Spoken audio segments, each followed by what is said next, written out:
رب اشرح لي صدري ويسر لي أمري واحلل عقدة من لساني يفقهوا قولي. السلام عليكم ورحمة الله وبركاته، مع آخر أخبار الكرة في مصر، وهنبدأها مع أخبار النادي الأهلي. رئيس الأهلي وعبد الحفيظ يحضرون مران الفريق بتيتش ورسالة دعم للاعبين. عقد رئيس النادي وسيد عبد الحفيظ جلسة سريعة مع ولي صلاح الدين مدير الكرة بالنادي بشأن مباراة الفريق المقبلة أمام يانج أفريكانز في الجولة الثالثة بدور المجموعات من دوري أبطال أفريقيا. وحرص الكابتن محمود الخطيب وعضو مجلس الإدارة على دعم الجهاز الفني واللاعبين قبل موقعة يوم الجمعة القادم. ويستضيف الأهلي نظيره يانج أفريكانز تنزاني مساء الجمعة القادم الساعة 6 مساء على استاد برج العرب بالإسكندرية ضمن منافسات دور المجموعات من دوري أبطال أفريقيا. الأهلي يعلن تعاقد مع مروان عثمان. أعلن النادي الأهلي رسميا عن التعاقد مع مروان عثمان قادما من فريق سيراميكا كليوباترا خلال سوق الانتقالات الشتوية.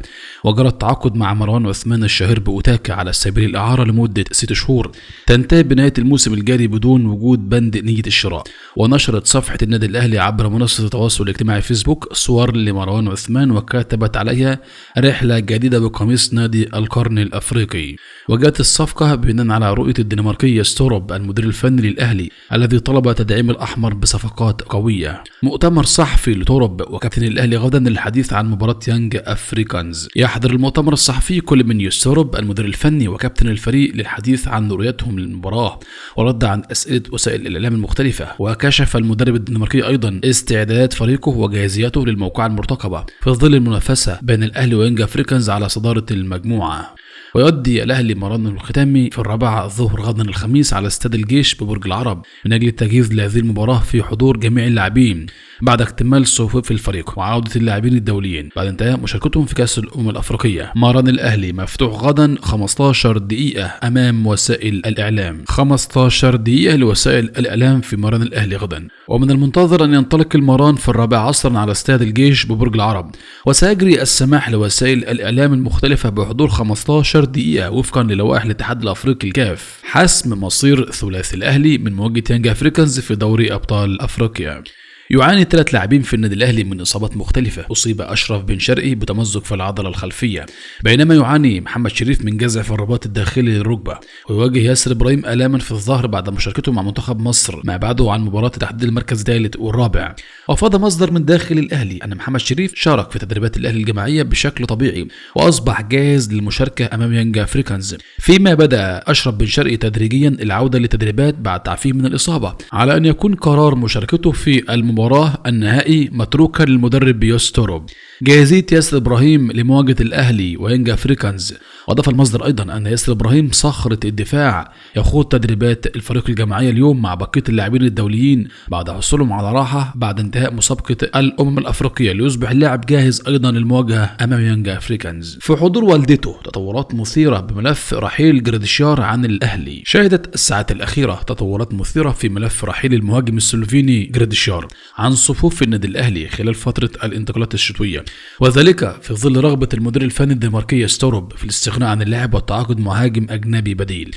مصدر من داخل الأهلي أكد أن جراديشار بدأ بالفعل في الاستعداد لمغادرة النادي إذ بدأ يودع زملائه في حضور والدته التي كانت ترافقه خلال التدريبات بعد أن علم أنه خارج حسابات النادي وقد ينتقل إلى الدوري المجري خلال هذا الميركاتو.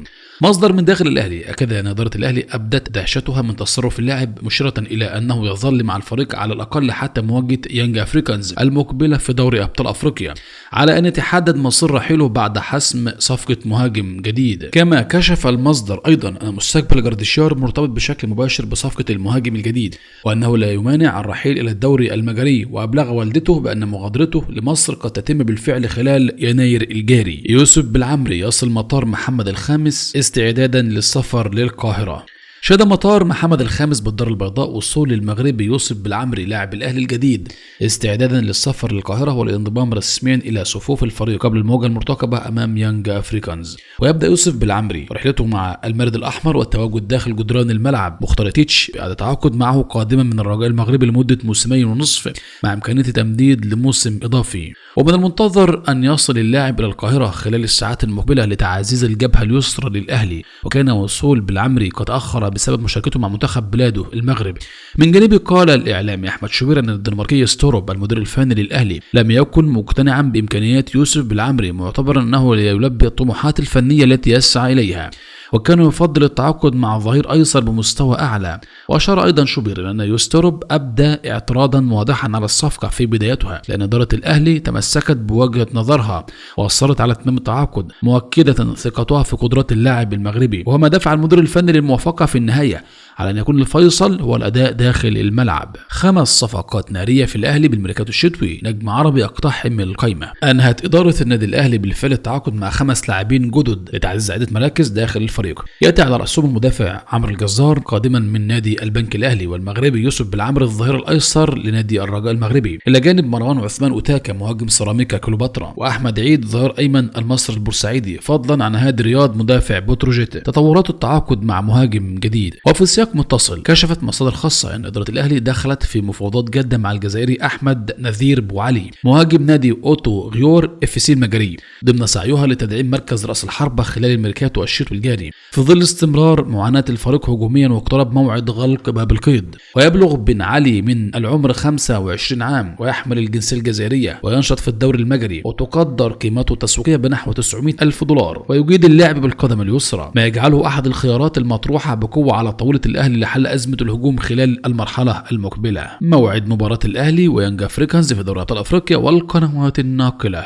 من المنتظر أن تنطلق صفرة بداية مباراة الأهلي ويانج أفريكانز في 6 مساء الجمعة القادم، وتبث عبر شبكة قناة بين سبورتس الناقل الحصري للبطولة، وتنقل قناة تايم سبورت الأرضية المباراة، ويمكن استقبال القناة من خلال تحويل البث الأرضي وتوصيل إريال الاستقبال، ثم ضبط إعداد القنوات والبحث الرقمي على تردد UHF 32. وغياب كامل لمنتخب مصر، مفاجآت بتشكيل المثالي لأمم أفريقيا 2025. يعد المنتخب المصري الوحيد من بين أطراف المربع الذهبي الذي لم يشهد تواجد أي لاعب في تشكيل المثالي، على الرغم من الأداء القوي الذي قدمه منتخب الفراعنة في البطولة. وتواجد 4 لاعبين من منتخب السنغال في تشكيل المثالي، و4 من منتخب المغرب، كما حجز 3 لاعبين من منتخب نيجيريا مقاعد ضمن أفضل 11 لاعب في البطولة. اتحاد الكرة يعقد مؤتمر صحفي غدا لهنا بوريدة وحسام حسن بحضور وزير الرياضة.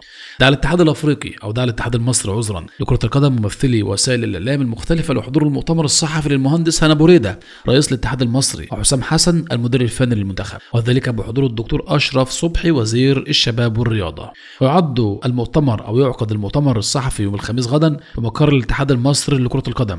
ويذكر ان المنتخب قد حصل على المركز الرابع في كأس الامم الافريقية زي ما انتم حضراتكم عارفين. تصنيف أندية العالم، بيراميدز يتفوق على الاهلي ومركز مفاجئ للزمالك. كشفت تحديثات تصنيف أندية العالم عن مراكز الأندية المصرية الثلاثة الأهلي والزمالك وبيراميدز، وفقا للبيانات الصادرة عن شبكة فوتبول داتا بيز المتخصصة في الإحصائيات. وجاء بيراميدز في صدارة التصنيف الأفريقي بعدما احتل المركز 67 عالميا برصيد 1680 نقطة، متقدما بفارق 8 نقاط على النادي الأهلي الذي حل ثانيا على مستوى القارة برصيد وجاب المركز 72 عالميا. أما الزمالك احتل المركز 217 عالميا ليأتي في المرتبة التاسعة أفريقيا والثالث بين الأندية المصرية خلف بيراميدز والأهلي، إلى جانب صن داونز الجنوب أفريقي وترجي تونسي والجيش الملكي المغربي وبيترو أتلتيكو الأنجولي والرجاء المغربي ومازيمبي الكونغولي. بينما يواصل بايرن ميونخ واصل تربعه على قمة تصنيف الأندية العالمي. انت ملخصنا، ما تنساش تعمل لايك لهذا الفيديو واشترك في القناة وفعل جرس الإشعارات، والسلام عليكم ورحمة الله وبركاته.